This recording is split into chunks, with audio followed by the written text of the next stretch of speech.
Did you manage to get out fishing recently or not? I got out last weekend, Yeah. which was a bit cold and It's horrible, nothing wasn't happening. it? What a contrast, though, from that day to the sun. I think the Sunday evening it went quite windy, didn't it?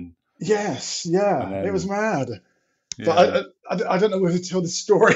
I had a bit of a mare on Sunday. yeah. Go on, go straight. On. We love a story. Yeah. Oh, okay, but I actually killed a rat, um, but it was not sort of the sort of traditional way of killing it. I basically we sat there and watched this little rat run into my bivvy, which then I chased out. Yeah. We went back to the table, came back again. I sat in the chair opposite my bivvy Hmm. and looked to my left, and there it was sitting on my bed. Oh no. So as I got up, it ran into my sleeping bag and climbed, like the horror film where you get the lump climbing up Yeah. your. And then I punched it. I punched the rat, Whack a rat. yeah, and then undid the zip, pulled the thing back, and it was laying there, sort of stunned. And I just thought, what the hell do I do now? And it then sprung into life, jumped off the back of the bed chair, underneath the flap of the back of my bivvy, where I Yeah. ran around the back and kicked it, and actually kicked it, and it died. Oh, no.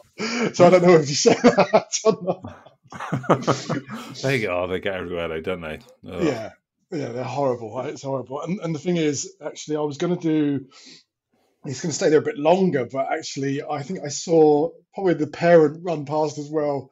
Um, but yeah, so then I thought, oh no, that's it. I'm too Oh no. cold. This is not good. Yeah. Yeah, So yeah, we get a few at the lake I'm on. You just see them scurrying across the sort of wooden part of the peg yes, as soon as it's dark, looking for any spod spill. that's it. That's it. I mean, it's natural. They're going to be around. Most of Mm. these fisheries have got, farms sort of, surrounding, haven't they? So they're always going to be around. It's just I didn't really, relish the idea of climbing into my sleeping bag with one of them. God, no, not a nice thought, mate. No, not Not a good. nice thought. Right, we'll make a start, Simon, if you want. Okay, yeah, cool. Cool. Right, Simon McCabe, welcome to the podcast. We've got quite a lot to cover today. So if we start with a bit of an intro to you, so those guys that don't know you, tell us a bit about you and who you are, please, mate. Yeah, no worries. Thank you for having me. My name is obviously Simon McCabe. I live in Essex, long time angler, but I've been in the creative industry for 20 plus years. So, doing graphic design, video, photography, all that kind of stuff. But I guess my kind of back in 2000 and whatever it was, 2002, three, I took my first fishing client on, Right. who was Carp TV. Mhm. And it kind of got me into the industry, as I say. And we built their website and designed the brand, and sort of got them onto the market. And then, as these things happen, they introduced us to other brands. So they introduced me to Mr. Nash, Kevin Nash. Yeah. I then became acting creative director for Nash for 7 years, which I loved. It was good fun. I enjoyed, working with Alan and all the boys in the office and stuff. And sort of my role was just sort of design the look and feel of brands. I designed things like the Scope brand and Wow. Indulgence and all that sort of thing. And then it got to the point where actually I needed to kind of spread my wings. So I moved from Nash. I had my own agency in the background and sort of started to work with other companies. So sort of became the sort of marketing designer for people like Sonic, Cavignac Lake, and then eventually got to the end of my term with my own business and jumped into bed with Paul at Ridge Monkey. Yeah. So I did my stint at Ridge Monkey again as sort of creative director, and yeah, since I think a couple of years ago, I kind of left the industry, and actually felt a little bit sort of disillusioned with the whole fishing thing, the whole commercial side of fishing. I think when you're working inside fishing, you tend to get lost, and you don't get the time to put your own effort onto the bank, basically. And I Yeah. missed that. But I got to that point of actually thinking I don't want to do this anymore. So I actually sold all my gear. Did that inevitable thing. Yeah, I've been And there. yes, so I got rid of everything, and I used the money to fund my other love, which is wildlife and um, bird and nature watching. So I bought Mhm. myself new cameras and big lenses, and yeah, just kind of got back into nature again, as I say. Yeah, I've seen Um, some of your work. It's pretty impressive. Thank you. But yeah, so it kind of brought me back into the nature side of it, which then inevitably brought me back into fishing. I'm Mhm. standing on the edge of a lake, filming grebes and watching the cart roll in front of me. I'm thinking, well, I could actually just have a couple of rods out here and Yeah. you know, double up here. So that's what I did. I kind of had a chat with some good friends at Sonic, and they said, well, we'll just give you the gear. Um, if you want to make films, which I started making, short vlogs basically. Hmm. And yeah, so that was last year. Literally started the channel, and it's kind of kicked off a bit, really. Yeah. Just What's the name of your channel, Simon, for those that don't know? it's Simon McCabe. So Yeah. literally, if you just search Simon McCabe on YouTube, Hmm. there are, I think there's something like 9 episodes to the series, Yeah. and they range from doing day tickets to your club waters to syndicate, and then I think my last one was the adventure back into maybe something like pike fishing or predators, just to Hmm. kind of give it a bit of diversity. And but Yeah. yeah, so, And is it always just you? So when you're doing the vlogs, is it just you doing all the filming and all the work? for the first few, I think for the first 3 or 4, it was just me, Hmm. and then I would bring along my son Aiden, who kind of helped me with as a second camera. So it's always so much easier to do those kind of visionary sort of cinematography shots when you're actually walking through the camera or at distance, and Yeah. just to have somebody else, it just makes such a big difference. Yeah. And I think by the time the last 4 or 5, I've had my good friend John Dunford, Hmm. who's ex online fishing TV cameraman, worked for me at the Ridge Monkey. Really, really good cameraman. Has offered just to sort of tell me and help me out and do the second camera shots, and yeah, and so it's kind of like me and John are, are kind of out just doing our adventures, really. So it's all Yeah, good fun. brilliant. That makes such a difference, doesn't it? Like you say, having that second person there for getting those shots Yeah. rather than having to set the camera up and then walk back, then walk back through. Yes. Yeah. Yeah. Yeah. The amount of times when you actually have to do that, you put the camera down on the low and you walk past, and you walk past again, and you think you might be able to get a passing shot, but then actually you want the walking towards the camera shot, pausing, Yeah. looking at the water, continuing. Yeah. I think what I'm trying to do is I'm trying not to just do, point the camera and shoot. I actually Hmm. do script and skeleton the shoot, and I'm using influences from all sorts of the old school fishing stuff from Hugh Miles and Seeking Shadow series and John Wilson, all that sort of thing. But Yeah. I'm also trying to be diverse as well, trying to use film sort of styles as well. So I love people like Christopher Nolan and James Cameron and all those kind of proper directors, and so I'm kind of trying to mix it up a little bit, so it's not just the same old point your camera at somebody's face and chat. Yeah. Um, because, How, yeah, how that much time do you put into the prep side of things? Like you say about scripting it. Does a lot of thought go into that before you plan your session? it does and it doesn't, because basically when you have to write, you write the adventure. So the process is you work out what the theme's going to be. Hmm. So for me, it's a case of I want to do something like a goal. like learn something or catch a winter carp or, go fishing with, a well-known person, whatever it is. So once you get the theme, then I write a structure. So you write the skeleton to say, right, I need an intro, I need setup, I need, product shots, whatever it is. So I build that kind of skeleton. But the things in between, I don't. I tend to just kind of go off the cuff, really.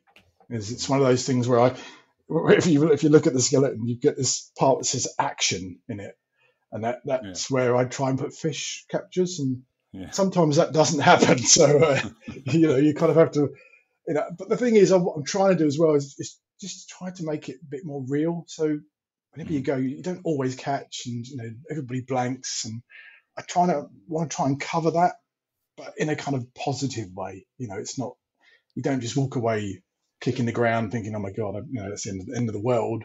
You kind of should learn from that, shouldn't you, really? Of course, there's always something you can pick up, like maybe a subtle show or something like that at the end of the session, or a little walk around, and even if you just led in a new area or something like that. Yeah, exactly. Yeah. Pieces of the puzzle, isn't it?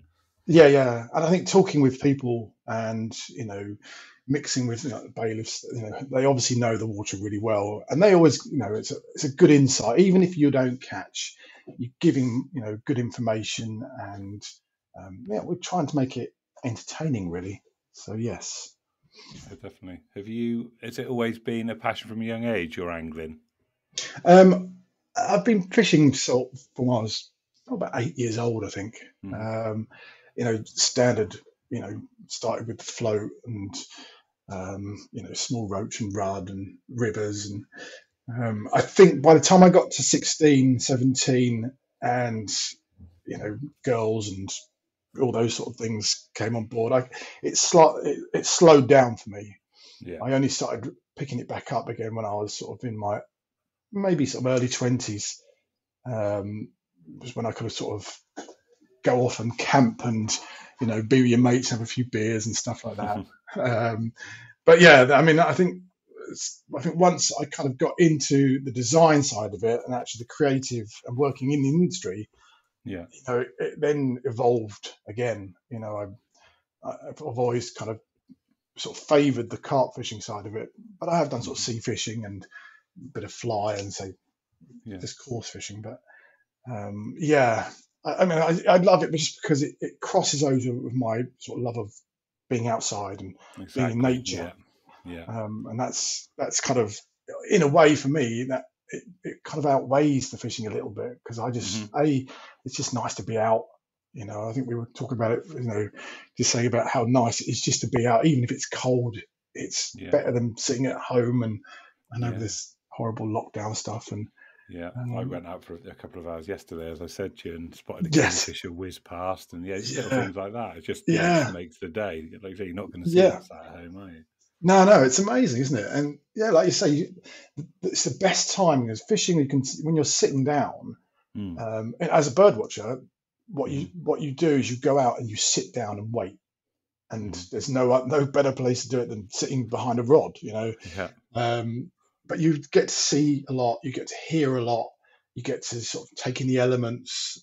There's so much cool stuff out there, and as much as we do want to catch a fish, being outside and just being with nature is just awesome. No, definitely. I suppose working in the industry, I'd imagine you get to see a lot of changes and a lot of things that people don't see. It'd be good to talk a bit about that if we could. Yeah. So I mean, do you mean from a from the back? So from like the back end, the sort of like the things that typically the public wouldn't see. I guess from a product point of view, the actual process of developing a product, from concept design. So somebody would come up with an idea, whatever the product idea is, and normally it gets spitball around the company, and people talk about it, and they add their 2 penneth. Once it's kind of got to that point of it could actually be a good product, and it's got the kind of tick, it goes into sort of that design mode, and you almost like, for me, it's creating visuals for people that actually they want to see a physical, what it could look like, because then that kind of starts building the momentum. And then from that, really, it becomes sort of the technical side of it. You then actually have to create and build, 3D out of it, and start measuring and actually making sure that all the details are correct on it.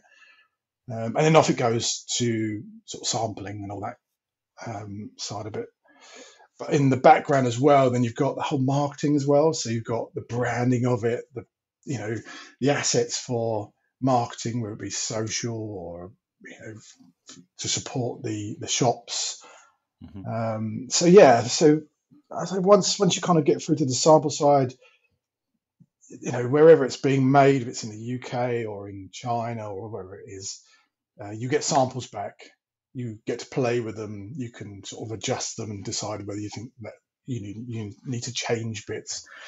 By which time you've kind of reached that point. Actually, you've got your logo, you've got your brand, you've got the way you're going to sort of approach the market, which is fairly straightforward. Really, once you get a process, you get brand, design, assets, rollout, and then it's a case of just when that product's ready. When that product is finished, it comes over to us. I was going to, sorry, with you doing a lot of the marketing side of things, at what point, 'cause I'd imagine, especially if you've got a couple of products on the go, yes, you're almost sort of holding back. At what point do you know, sort of air quotes, it's a goer? I suppose then it suddenly ramps up for you, doesn't it, in terms of the marketing? Yeah, I mean, I think it differs. I mean, it being in the fishing industry, and this is no shadow on the fishing industry. The idea is actually get to a certain point. Let's say 60% along the process, and actually at that point, some people just say, no, we're not going to do this. But by which time we've designed the brand, we've designed how it could look in the market. You kind of have to have a belief that product is going to be real. But what normally happens is that you get to that sort of 60% ready, and then they say, we're going to go to market with this. Obviously, it then goes over and it gets built into the final sample, or actually gets made into a product. By which time you should have your assets ready, or partly ready. You can get to like 90% ready actually, and at that point something changes on the product, which is it could be just adding a bullet point to the marketing, or the photography that you've done of this and you've changed the colors just to get it ready, because that obviously happens quite a lot as well. You get to the point of actually having a sample, you start making some visuals to market or to tease, but then the product changes. Which is it's just part and parcel of, I think, product development and product exposure. So but yeah, I love the process. It's such a good part of what we do. We kind of help the product designer or the original concept guy to actually see this product and think, this is really good, this could be really nice, from back in the Nash days of designing like camo. For Nash, it wasn't a case of just picking out a DPM and off you go. We would make camo out of the parts of the logo, or one of the ones I did was I took a photograph of the earth, or obviously I didn't take it too. I had a picture of the earth, bird's eye vision of forestry and broken land, and that itself was camo. And that sort of process, as a creative, is awesome. You get to do and play with lots of interesting stuff. There is a very fine line between things that look good and actually things that will sell. That's a big jump that some people may not understand. It's actually things that look good on like Insta, and you always see all these effects and filters and stuff. But actually, when it comes to actually people spending or parting with their own money to buy that product, it has to be right. And I think that's where you get a lot of standards.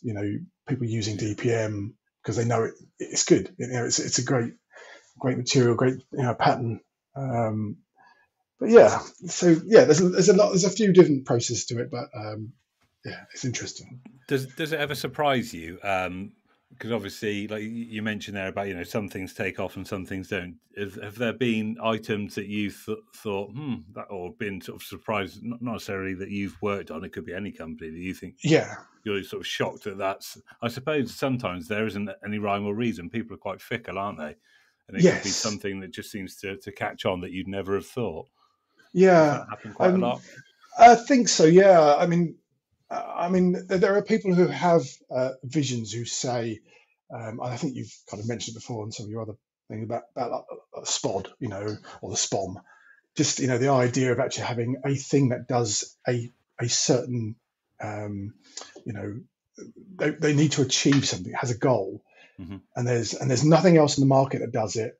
In that way, that's a fairly easy thing to do. However, when you're designing a hoodie that's sitting in a sea of 16 million other hoodies, how Yeah, do you make that different to sell? yeah, I remember having a product meeting back in the day with Nash and Alan and that lot, and you know, he may actually say that we didn't, but I actually said to him, "Well, why don't we do a brown hoodie?"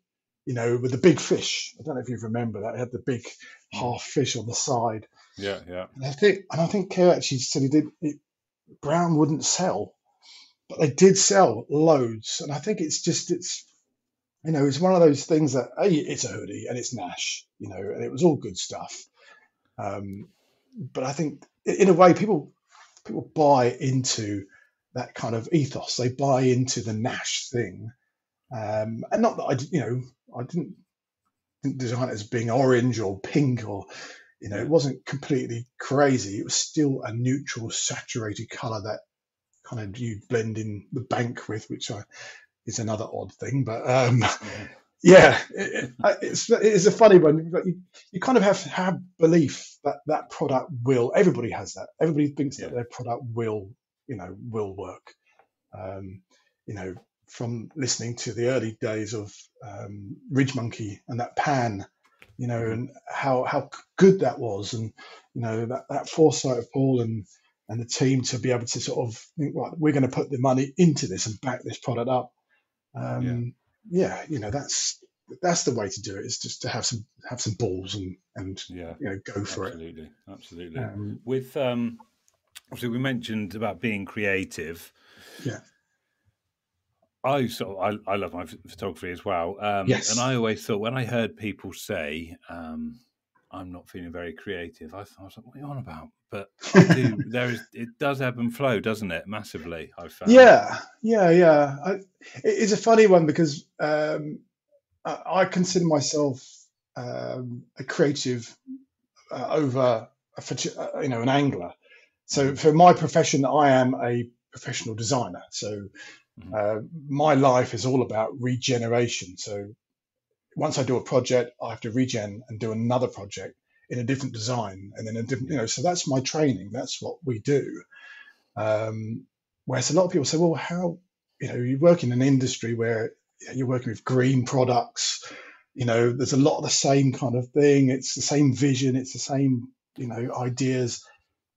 But that's what a creative does. A creative should be able to develop and build and regenerate, and I think that's the difference between companies who hire, and this isn't detrimental to anglers at all, but they hire anglers to do a job, hmm, and then they get to that point thinking, well, how do I photograph this in a different way other than putting yeah, that pot of boilies on the bank? Or, as a creative, you kind of step back and you look at the big picture hmm, and you think, right, I I want to do this, but actually somebody else is doing that already. You evaluate it a lot more than what I would yeah, say that that a lot of people do. hmm, I think also you've got to be a very positive, driven person as a creative as well. There's so much cool stuff out on TV and films and media and social and YouTube. All that stuff. There's so much amazing stuff you can absorb. So I don't really see how, as a creative, you can get stuck. Do you know what I mean? I think there's so many influences out there. Yeah, that's what I was going to say. Taking your influences from somewhere different, not Yeah, from just other anglers or angling companies, yeah, going completely, bigger yeah, picture and looking at yeah, it like a bigger overview. I yeah. imagine that definitely helps. That's what I'm trying to do with the vlog as well. Is actually, I mean, I've sort of done that product videos, and you do the kind of day on the bank with so and so, but actually, one of the creative elements that I've put into my videos is a storyline. you Hmm. know, and what that does is it takes people on the journey, and or if it's a goal you set, I want to catch a snow carp or whatever it is, you basically start from A and you end up at Z, and people follow you on that journey. Yeah. It's not just add this, do this with your bait, cast it here, wait, be lucky, don't be lucky. But yeah, so that's a really important thing, is to look around. Even in nature, you think, well, how am I going to make camo? You go through the book of camo, which is 16,000 pages long, around all the world's camo. But actually, if you look out in the tree line, like real tree do, you get Hmm. leaves and branches, and but yeah, there's always a different angle to look at these things. Even in photography, I take um, things like photography, a lot of tips from some social, obviously from YouTube. Hmm. People I'm sort of following, um, Peter McKinnon, Hattie Yeah. Hapler, and I like all that kind of cool, crazy stuff where, Yeah. I liked his it's a, Ford truck video recently. yeah, That's yeah, good. that's cool, really cool. Yeah. I think, his stuff is like, he's an excellent photographer, but he's obviously a great, he's good in front of the camera. It keeps you engaged. And I think as a creative, Yeah. that's really important, is the engagement. It's keeping people wanting more. You know, Yeah. um, That is a yeah, talent, isn't it, as well? Because yeah, you've yeah, got, yeah, yes, you can't, you haven't, you're not just putting your script or information across. People have got to, you've got to capture people, haven't you? You've got to get them on board. yeah, yeah, yeah. I think you obviously, there's always going to be people who don't like it. Hmm. I think, like in the first few videos, I do a voiceover, and to do what I do is I edit the film, I create Hmm. this timeline, and at the end of it, I leave flow gaps, so there's gaps throughout, and I could just let the thing just merge together. But Right. what I do is I put my chair back in recline, get my mic, and I sit there and watch it, and I talk with the piece. Hmm. So I narrate it, and in Yeah. sometimes I kind of work with the what's going on in the picture. Sometimes it's just ad lib crap basically, but I think that again that adds a different element to it. It's not it helps the flow basically. So if you're linking or transition from, you've got a guy standing on the bank to a guy, casting out, you kind of Hmm. think, I'm going to tell a story between those 2 points.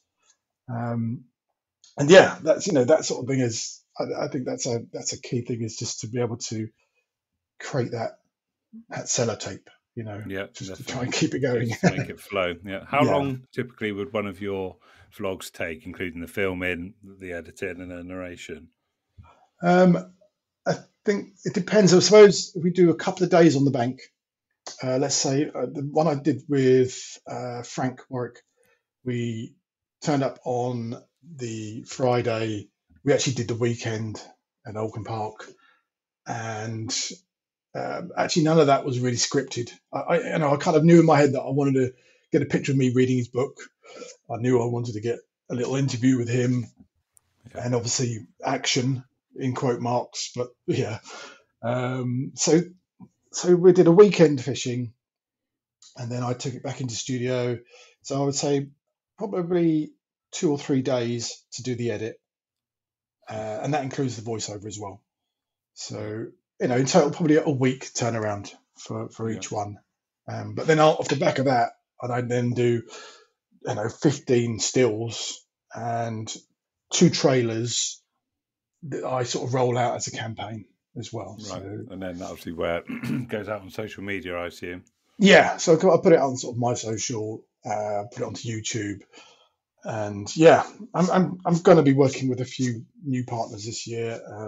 Hopefully, might be doing some stuff with Total Carp, and doing some focus features with those guys.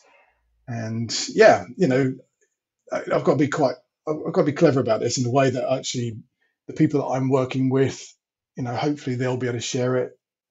We can both profit from the vision, from the exposure, and I'm not talking about money. I just talk about I want the channel to grow. I want people to the viewership to grow.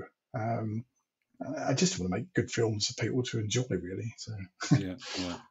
Are there sort of, I'd imagine, obviously, because you're pretty experienced in this field, do you tend to see quite common mistakes in other vloggers or hashtag influencers? Is there anything that sort of really makes you cringe a little bit? I don't know about I don't know about that. I mean, I'm too much of a nice guy, really, and actually, I tend to think that actually people will learn. Yeah. I don't ever think, "Christ, that was rubbish," they haven't put the time in, or they've missed that shot, or there's no connections, or I don't really think like that. I think that there's guys who actually message me on YouTube and Insta and Facebook saying, "How do I do this?" or "What do I do to do this or to achieve this?" Yeah. And I'm always happy to talk to people about it and help them where I can. And I don't think I'm in that position to be negative to anybody to say. That's good. I mean, it's too much of a crap time to have any negativity about. Yeah. And actually, I promote the idea of actually doing filming and vlogging. I think it's documenting what you do. It's not, I know a lot of people just think it's for the fame and for the glory, but actually, it can be it's like writing in a diary. You want to record, you want to record your time and see what you did last time, and but actually, there's a lot of people who actually love or are finding the love of photography and videography just by playing. And that's what I always say to people: is just go out there and do it. Come back to the studio, look at it on the computer. If it looks crap, go and do it again, but do it different. And I think it gives you a really good appreciation of when you see a nice edit put together, just the amount of effort that goes into it. Because I think for a typical, let's just say, angler or anyone really that doesn't have, I mean, I've mentioned this before, that doesn't have much of an understanding into what goes into it. It can be quite eye-opening when you see, and then you see like something like yours or whoever, something that's put together well. Yes. Wow, that's taken quite a lot of effort to put together. Yeah. I think that's, if I could make a video of me making a video, which, I think that would be an interesting one. I think I spoke to Ali recently about possibly, doing a fly on the wall of monster carp, or, doing something that, that whole background vision is so ripe now, what happens between cutscenes and what happens between when they don't catch, people are just interested. When everyone loves an outtake, don't they, as well? Yes. Yeah. Some of them aren't public. I can imagine. Ready for public. Yeah. There's a few of those, but they don't do those X-rated channels anymore. Have you ever thought about maybe offering a workshop or anything for people that are looking to get into it? Because obviously, I'd imagine you probably get asked a handful of questions over and over again. Yes, the same stuff. I mean, in my current job, I work in software, and one of the things that we had an idea of doing was actually developing an engine that actually people put questions in, and it builds an FAQ up. So the system learns from the questions being asked. Okay. So you kind of create a digital, Ask Jeeves type. I know that's going back in time a bit, but but I think from my point of view, from the technical point of view, I can help. If there's somebody who needs to know about, I've given advice on sort of cameras or lenses or possibly, framing and structure. Giving creative advice is very difficult. I kind of like watercraft, isn't it? It is. Yeah, exactly. Yeah. I just got it or you haven't. I think it's one of those things. Obviously, you learn, Mm-hmm. It's not something, I know lots of people who say, "Oh, I can't point a camera and get a good shot," but actually, if you do it once and then do it again, Mm-hmm. normally the second time's better. I remember that lesson in any design. In fact, you go off and you have a project, and you say, right, design this Yeah. for me. You design the first one, and you put all your love and heart into it, and it's all amazing. And then you think, shit, I need to give a second version of this just to kind of give a comparison. So then Yeah. you rush that one, you spit that one out, and actually the client chooses the second one because you've stripped out all the crap from the first one. Right. And that's kind of it's like reevaluating a timeline or a Yeah. script you come back to it and you think actually you don't need that bit. That's a dead bit. We'll Mm. cut that bit out or add something in here. Yeah, that's a skill to be able to do that, I think, as well. Yeah. Experience. But again, I think people need to have a bit more maybe self belief that everybody can do it. I'm not saying Mm. everybody can have it at the same standards, but you Yeah. know, and it's not always good to see somebody else and think, I just want to be that. You've always got to have your own voice and your own style, Mm-hmm. and everybody can have a voice. I mean, it's whether you're using a very simple, even you're using an iPhone Mm-hmm. or you're using the best DSLR in the world. Everybody can vlog or Yeah. anybody can create. Yeah. So I was going to come on to that and ask you, like, what's in terms of entry level kit for vlogging, what essentials would you say? Just so, I mean, people could maybe make a list if they're looking to get into it. What would uh, you recommend? so the first one on the list would be a phone, Mm-hmm. and that's it. That's it. With a phone, you can do so much these days. It records you in full HD or 4K. Yeah. The audio's amazing. Even you can get clip-on lenses if you need to on the backs of these Yeah. phones. On But Moment do quite a few, don't they? yeah. I mean, they're so Yeah. good, and the quality is as good as you need it to be. Mm-hmm. When we're not doing broadcast here. We're talking about putting it onto social or YouTube, an iPhone or a Samsung, whatever you're using, Huawei, or anything like that. That is the easiest thing to do. Use your phone. Get Yeah. used to Always got it with you. Yeah. yeah, get used to talking with the phone, and because that's kind of your friend. You end Yeah. up talking to your phone, and then eventually people sort of then get to the point thinking, well, actually, I wouldn't mind a different kind of angle, a different kind of look. So then they move to a sort of a low end DSLR, Mm. which might do sort of full HD.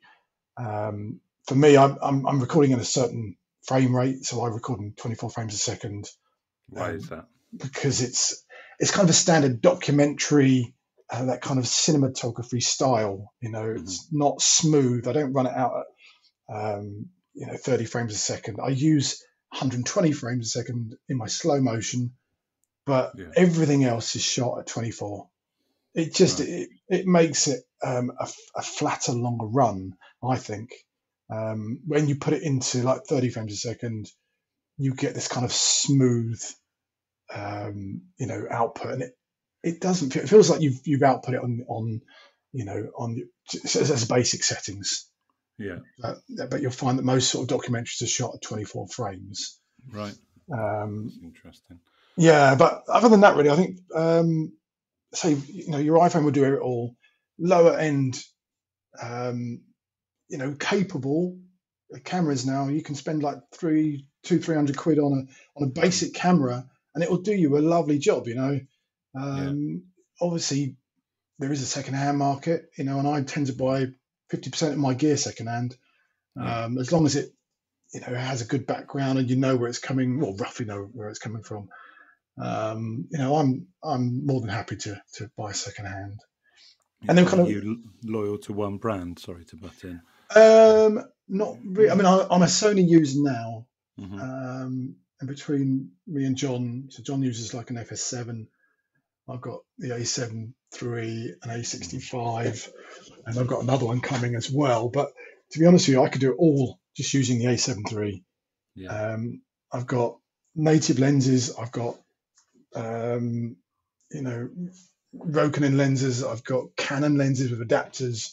Mm-hmm. Um, when I'm doing things like wildlife stuff, I'm using like a big 150 to 600, which is a Sigma, but it's a Canon Sigma.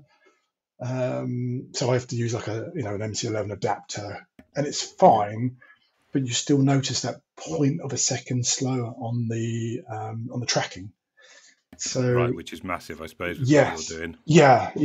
I think if you're sitting there for 3 hours in the freezing cold and you're trying to get a shot of a bearded tit coming through the reed lines, every second counts.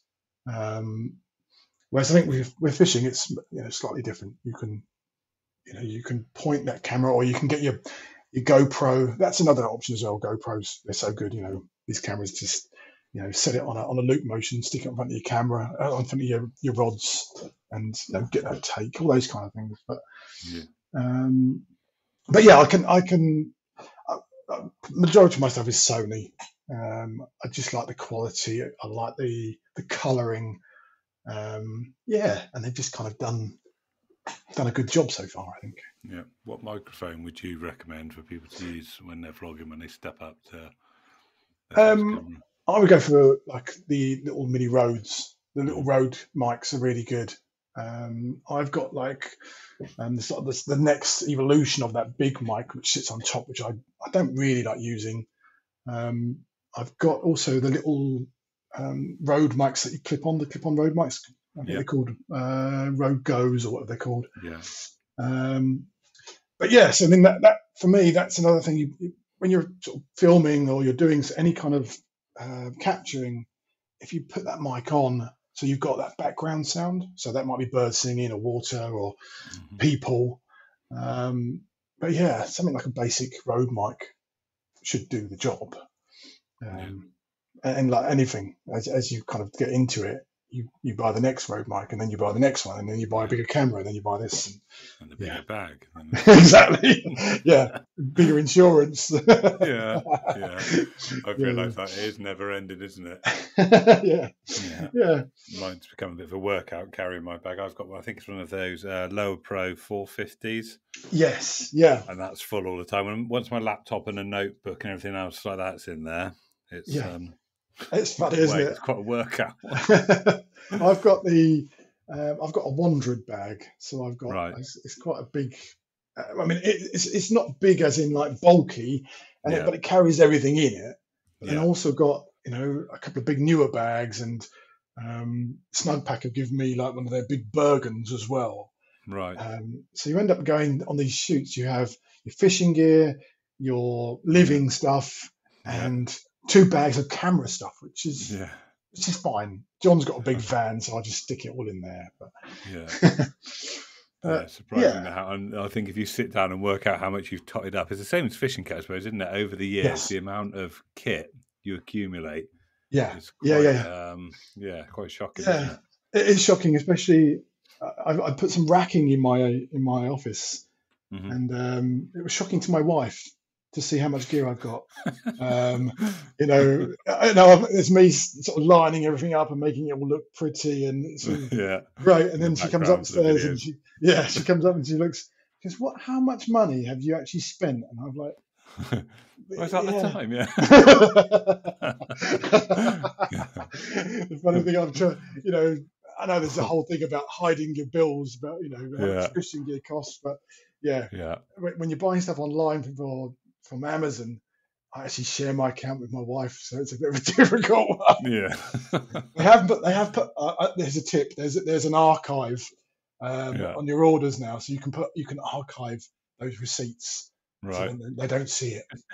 Although hopefully she won't listen to this. Do you keep all your lenses, or will you sell them on when you upgrade? I tend to keep them, as in I've got like my original first 50 and. Right. The old 17 to 85. I don't know what it is. I think it's just, glass doesn't depreciate a great deal. Yeah. You obviously you buy bigger and better ones, but I think from my point of view, it's a bit of art as well. I like it. It makes a nice background to my videos. But I think even keeping in my old cameras, I've got like I've got like a very old 1980s Sony Handycam, All right. which is very cool. You pull out the eyepiece, and Yeah. this huge, great big battery on the back, and then it kind of goes up the level to I think it was an original Canon Kiss or the Rebel, like the Right. old original Rebel series. Yeah. Then it goes to the next camera, and then I got the first Sony, the second Sony, the third Sony. I tend to just keep them. I think it's Yeah. my family kind of. I've got that history of sort of photography, and I remember my uncle who taught me. A lot of his sort of shelves were just stacked with like big, old school Nikon lenses and Canon lenses, and bodies are all gone, but it's Yeah. just quite a nice thing to have on the shelf. Yeah. Yeah. Yeah. Almost tells a story in itself, doesn't it? Yeah, I think so. Yeah, and you kind of think, well, actually, I shot that on that lens, or um, I've got a 105 macro, which is sitting in the middle of my shelf, looking at me, saying, when am I going to be used again? But come the summer, when I start sort of doing like butterflies and getting closer to smaller things, Yeah. I did some lovely hawk moths and privet moth with my good friend Lloyd, and having a decent macro, it was just it's eye opening really. But yeah, it's all I think it's one of those things you as a photographer you just end up collecting stuff, don't you? So Yeah. actually, Definitely. like you say, reading with the fishing stuff as well. So Which lens is on the A7 III the most? Would you say? um, the Sony 70-200 f4. Right. Well, I'm saying that because that's what I'm going to be using of it all the time now, because it's crispy and it's so Mm. lovely and versatile. Mm. I think it's the most it's had use out of is the 105-600 for my Right. wildlife stuff. So I did, Wildlife. yeah, so a couple of years with that lens. Um, but I think going forwards, it will definitely be the 70-200. Mm. A, because it's native, and just because it is damn good, so Yeah. crispy. And so Um, versatile as well. yeah. I love that whole kind of, it's great portrait lens anyway, but just Yeah. having I do a lot of those sort of low shots. So I put it on a low tripod, stick it Hmm. below the rods, and you think, Yeah. well, actually, you just need to make that tight shot. It's so much, yeah, like you say, the versatility is incredible. Yeah. But saying that, I do know the cine lenses as well, the Samyang cine lenses. Right. And I've got a 1.5, 35, 50, and from a visual point of view, from the quality that you get, once you start putting it through the edit, it is amazing. It's a prime, Yeah. and the glass is super super duper lovely. But in saying that, the standard 50. A lot of people sort of start with a standard 50 mil or a Hmm. 35 mil, and you can buy the cheaper versions of them. There's nothing wrong with them at all. Back in the day of running the nifty 50 on a Canon, it was the one. Yeah. Um, it's only the likes of your Peters and all these guys and Cases using the 1.4s, 1.2s, Mm. wanting you to progress and buy more, but I think the 1.8 standard Canon is possibly one of the best lenses to film Yeah. with. Um, but So they've yeah, released one for the mirrorless, haven't they, as well now? yeah. Oh, it's just mad. Yeah, that whole switch from mirrorless as well. I, I've never been a fan of looking straight through the eyepiece. I like a digital eyepiece. A, because I now wear glasses, Yeah. and I can click my shot. I don't have to lift that camera from my face. And as much as I can go through the settings, I can do everything by manual. It's easy, Yeah. but I want it. I kind of want that thing glued to my face, apart from when I'm walking from site to site.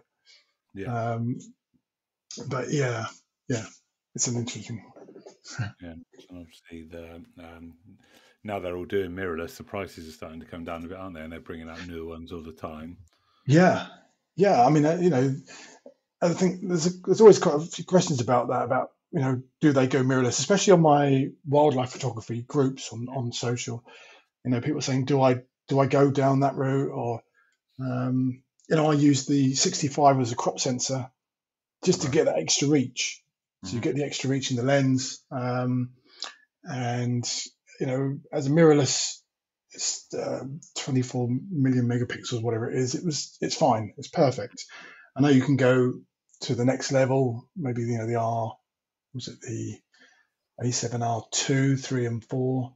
But you Right. get that, you get a bigger sensor, you get like 42 million pixels. But actually, for what I'm doing, it's fine. If I wanted to get more detail, yeah, I'd have to upgrade. But the mirrorless side of it, I think, is the way forward. You know, Yeah. Well, they're all sort of slowly merging over. I suppose it's an investment, isn't it? If people have got yeah, all the original lenses for their DSLRs, but the adapters are there, aren't they? But like you say, that's the it. native is definitely the one, Yeah, isn't it? yeah, definitely. Yeah, I think the native side just again, I'm kind of in the last sort of 4 years, having sort of bought the cheaper lenses. Maybe I kind of considered buying that 7200 in the Canon Mm. using the adapter, but and it would have been perfectly fine. And actually, for the price that I paid for this, I could have bought the 2.8, um, which obviously would have given me more light and given that nice bokeh. But I wanted something native, and I want that speed of focus. Yeah. And certainly from a filming point of view as well.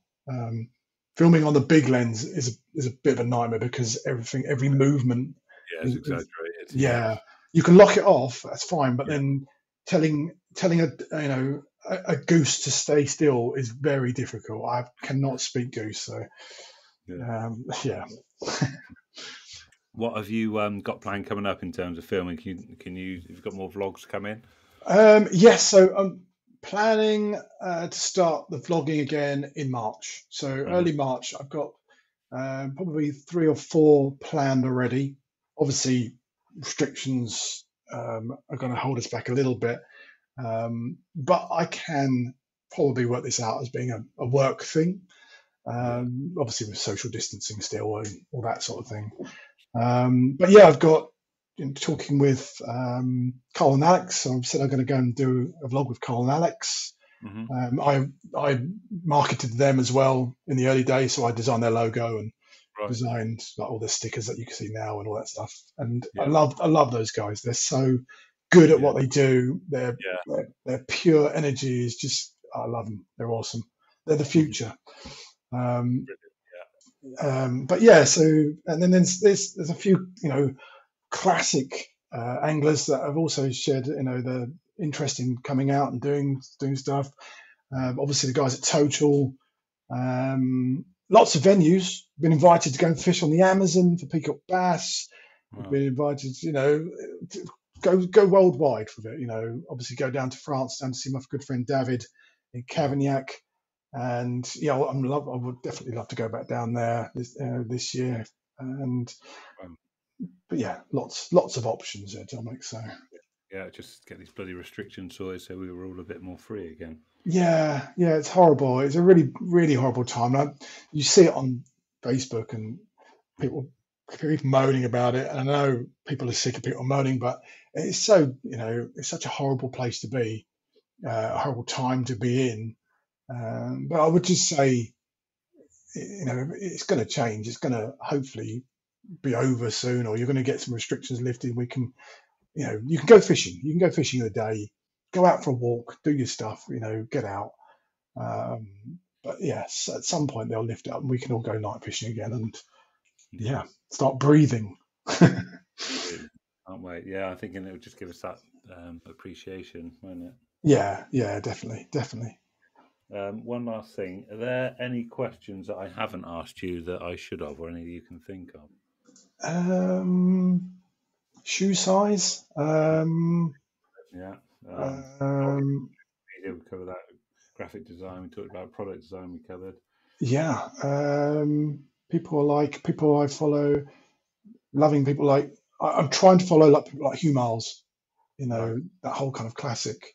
His Yeah. the passion for angling and Flight of the Condor, all that, and people I look up to, people like Gavin Thurston, did like Planet Earth and Mm. Pole to Pole, and love those guys. Obviously, like the stuff that with Martin Bowler. Love his stuff. It's a bit classic, it's a bit old school, but I kind of feel that we're missing that as this generation. We're missing that original feel that, watching John Wilson on watching Chris Yates running around a lake. As much as I love the whole new school and I'm down with the kids and I'm a big gamer and all that sort of stuff. Being on trend is great, but I don't try not to forget the past and actual what it was and what made us all buy into this whole thing that we're doing. So that's an important thing. I think just try to find some roots in this. The guys. It's sitting down with people like Frank Warwick, fishing with that guy. It was just awesome. I love just listening to these guys talking their stories and what they've got to say in and out of fishing. Even like Dave Levy, I could sit there and listen to Dave Levy's stories about his background and amazing. But these people are the roots of angling. I think that give them some love. So Okay, mate. So if you got any, are you planning on fishing this coming weekend? Obviously, we mentioned before it's going to be quite mild. Are you going to get the rods out, do you think? Yes, I'm definitely going to get the rods out. Sunday, I think it looks like it's better weather, so I'm just going to head down the local on my day, probably even my day ticket. I might even go in the club water in Chelmsford and just try and get a bend with the rod, just try and catch a carp. Absolutely. Right. Yeah. Well, hopefully, we'll look forward to seeing a few pictures, mate. Yeah, mate, hopefully, yeah. Thank you for having me. Right, really enjoyed it, Simon. Great to speak to you, Dominic. You, mate. Take care, bye. Speak soon, bye.